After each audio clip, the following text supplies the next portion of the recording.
প্রিয় দর্শক, আপনাদেরকে আমন্ত্রণ জানাচ্ছি এক ওয়াজ মাহফিল অনুষ্ঠান দেখার জন্য। ঢাকায় রূপনগর তোয়ারিপাড়া আণবিক শক্তি এলাকায় 14 জানুয়ারি 2026 বুধবার বিকেল 3 ঘটিকা থেকে রাত 12টা পর্যন্ত স্বনামধন্য আলেমগণদেরকে নিয়ে এক ওয়াজ মাহফিল অনুষ্ঠান অনুষ্ঠিত হলো আশ সুন্নাহ ইসলামিক ইনস্টিটিউট ও খাদিজাতুল কুবরা মহিলা মাদ্রাসার এর হাফেজ ছাত্রদের পাগড়ি প্রদান উপলক্ষে বার্ষিক ওয়াজ এই মাহফিল অনুষ্ঠান। এই অনুষ্ঠানে প্রধান মেহমান হিসেবে উপস্থিত ছিলেন ঢাকা লালবাগ মাদ্রাসা সিনিয়র মুহাদ্দিস ও সূরা সদস্য মুফতি শাকওয়াত হুসাইন রাজি।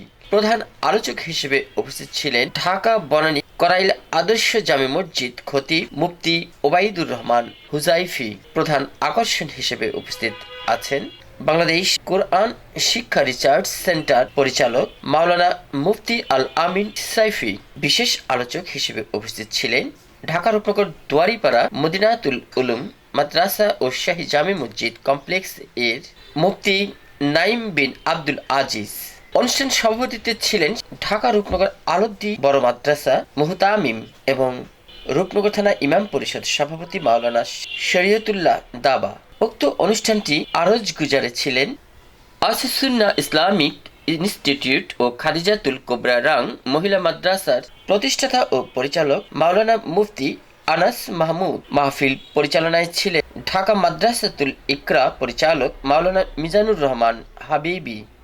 সহযোগিতায় বিশিষ্ট ব্যবসায়ী ও দানবীর মোহাম্মদ ফিরোজ ব্যাপারী এবং ছিলেন বিশিষ্ট ব্যবসায়ী ও সমাজসেবক সৈয়দ মোহাম্মদ জিয়াউল হক ইসলাম।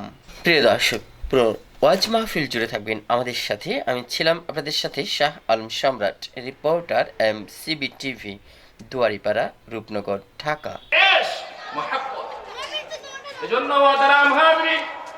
বলতেছিলাম ইশকের কারণে ইব্রাহিম হয়েছিল খলিলুল্লাহ, ইশকের কারণে মুসা হয়েছিল কালিমুল্লাহ, ইশকের কারণে ঈসা হয়েছিল রূহুল্লাহ, ইশকের কারণে নবী মুহাম্মদ হয়েছিল হাবিবুল্লাহ। কিয়ামত পর্যন্ত যদি কোনো গোলাম রবের ইশক, রবের মুহাব্বত দিলে লালন করে, সে হবে আল্লাহর খাতায় ওলিউল্লাহ। এবং মুসলমান নামদারীরা ইসলামের নানা বিষয় বাদ দিয়া পশ্চিমা তন্ত্র মন্ত্রগুলোকে এইভাবে প্রতিষ্ঠা করতেছে। এই প্রজন্মের যুবক ছাত্ররা মনে করবে মনে হয় নামে মাত্র মুসলিম হলেই হয়, আর আবার কর্মজীবনে পশ্চিমা তন্ত্র মন্ত্র চলবে। এগুলো প্রত্যেকটা ফিতনা, প্রত্যেকটা মুসিবত ফিতনা থেকে ঈমান হেফাজত করতে হবে, আমল হেফাজত করতে হবে। আল্লাহ তাবারক ওয়া তাআলা, আমি সামান্যই কথা বললাম, কেউ যাবেন না, মাশাআল্লাহ আরো দুজন বড় আলোচক আছেন, আলোচনা করবেন। আল্লাহ তাবারক ওয়া তাআলা শেষ পর্যন্ত থেকে আমাদেরকে দ্বীন শিক্ষা করা, দ্বীনের উপর অবিচল থাকা, ঈমান হেফাজত করার তৌফিক দান করুন। ওমা তাওফীকি ইল্লা বিল্লাহ ওমা আলাইনা ইল্লাল বালাগ। নিজেরা গুতাগুতি ঢালাঢালি এই সমস্ত পাগলামি আমরা চাই না, কথা কানা ঠিক কিনা? আর যুবকরা এবার আওয়াজ তুলিও,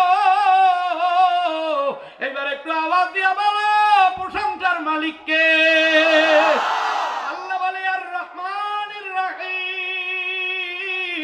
তামাম দুনিয়ার হিন্দু বৌদ্ধ খ্রিস্টান মাকলুকাতের জন্য আল্লাহ রহমান, রহিম কাদের জন্য জানো? দুনিয়ার জমিনে ইত্তাকুল্লাহ, আল্লাহকে ভয় করছো যারা, আল্লাহকে ভয় করে যারা, তারা সুদ খায় না, ঘুষ খায় না, ডাকাতি করে না, চুরি করে না, ছাত্রামি করে না, নামাজে ফাঁকি দেয় না, রোজায় ফাঁকি দেয় না, হজে ফাঁকি দেয় না, যাকাতে ফাঁকি দেয় না। 3000 টাকা, 3 কোটি টাকা যাকাত হইছে।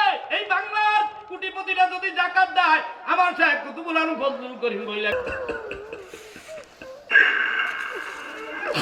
ওই মা বাবার ভালোবাসার কোনো তুলনা হয় না। ওই বাপ হারায় যাওয়ার পরে আর কেউ বাবার মতো করে বলে না, বাবা কি দিয়ে খাইছো, চেহারা শুকায় গেছে কেন? ওই মায়ের মতো আর কেউ বলে না, বাবা এত রাত জায়গায় মাহফিল করো, তোর কষ্ট হয়, আর মাহফিল করার দরকার নেই। আর কেউ বলে না, বাবা তুই বাইরে বাইরে ঘুরলে আমাদের ঘুম আসে না, এটা আর কেউ মা বাবা ছাড়া বলে না। মালিক রে কতদিন ধরে ওই ডাক শুনি না। বাজান আমার মাথার কাছে বস, আমার ভালো লাগে, এই কথা আর কেউ বলে না। আল্লাহ তুমি ওই মা বাবার কবরে শাস্তি দিও না। আল্লাহ আজকে কার চোখের পানি কবুল হয় তার উসিলায় মা বাবার কবরকে জান্নাতের টুকরা বানায় দাও। তার দিকে রুজু হয়, আল্লাহকে পেতে চায়, তাকে পথ দেখান, আল্লাহ পর্যন্ত পৌঁছান, জান্নাত পর্যন্ত যাওয়ার, জান্নাত পর্যন্ত পৌঁছার, আল্লাহ সন্তুষ্টি অর্জন করার, আল্লাহ রাব্বুল আলামিন তাকে ওই পথগুলো তাকে দেখান। আল্লাহ রাব্বুল আলামিন আমাদের तो खुदा वंदे अराधी, तो खुदा वंदे समावी,